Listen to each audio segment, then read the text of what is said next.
so my name's Janae. I'm from a specialized clinic for ALS patients. You guys were referred to me today. So what are your main concerns? What's going on?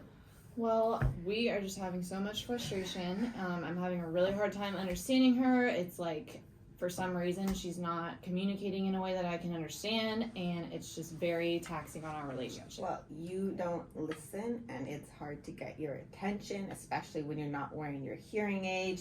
She doesn't ever wear her glasses. I just feel like it's very hard to talk to her. Okay, so I listened to what you guys had to say, and I hear a lot of things coming back at me. So, Joe, I have some strategies here in front of me for dysarthric speakers that you can use with other communication partners or just with your wife, okay? So one of them would be, before you start to talk, I want you just to introduce the topic that you're going to be talking about. That way your wife or other communicating partners have a better understanding of what you're about to say.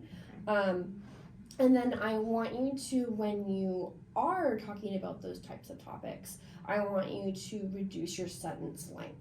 So that, because when you do longer sentences, communication can get lost, okay? So a lot of those words can get lost, and then it's harder to understand what you're saying. And then when you're doing those shorter topics, it might help for you to use gestures. And then also, if you're still having issues, you can use this alphabet supplementation board that we can go over how to use a little bit later. Okay, and Lindsay, so I do have some other strategies too, called listener strategies. So while Joe here is implementing her speaker strategies to you, like when she's getting your attention, I need you to be making sure that you're making eye contact with her, okay? Because it's really hard for her to talk to you if you're not actually looking at her. And Joe said that sometimes you forget to wear your glasses and your hearing aids. Yeah. Well, maybe we can start to help remind each other to wear those and put those in, just to help Joe with her communication and help with your listening strategies, okay?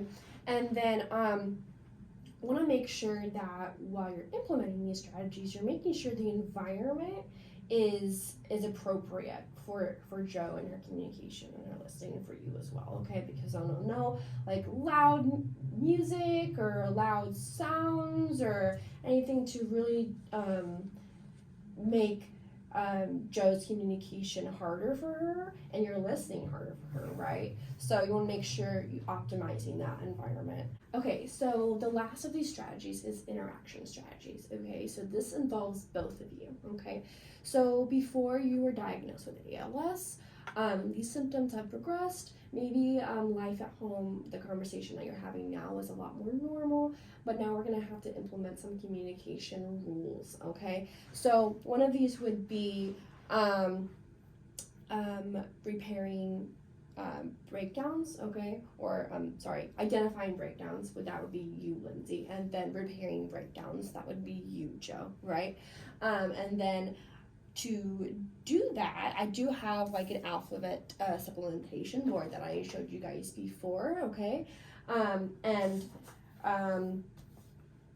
With this alphabet supplementation board, you, Lindsay, would also start using a strategy called shadowing, okay? Now, there has been some evidence to suggest that, or that has proven that interrupting and repairing or identifying the breakdown immediately has become more effective. So it would involve like interrupting Joe during her sentence.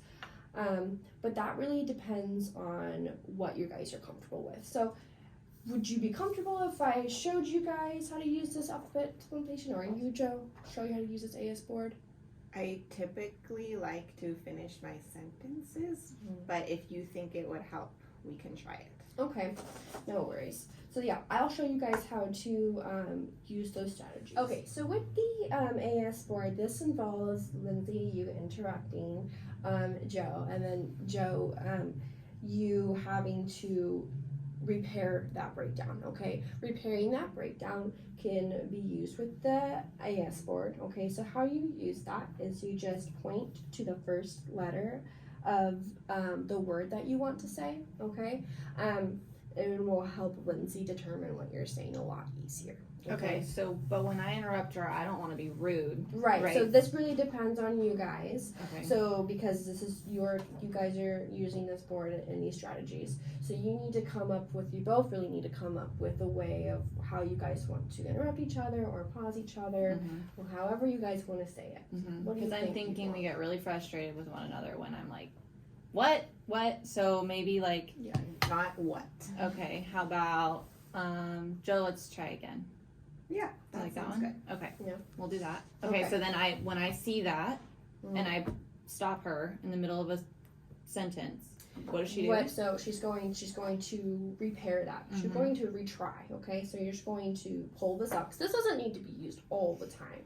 This is just for repairing those breakdowns. Okay, or if you think you're going to have one, you can just pull it out. Okay, so you can just point to the letter of the first word, right, that you're trying to repair. Okay, and that's when you want to be active listening strategies too. Okay, and then when Joe points to the letter and says the word, I want you to use our shadowing strategy. Okay, so I want you to repeat what she says, and this ensures that you heard what Joe said, that Joe knows that you understood what she's saying, and breakdown is repaired. Okay. Okay. Okay, cool. Does that sound okay? Yeah.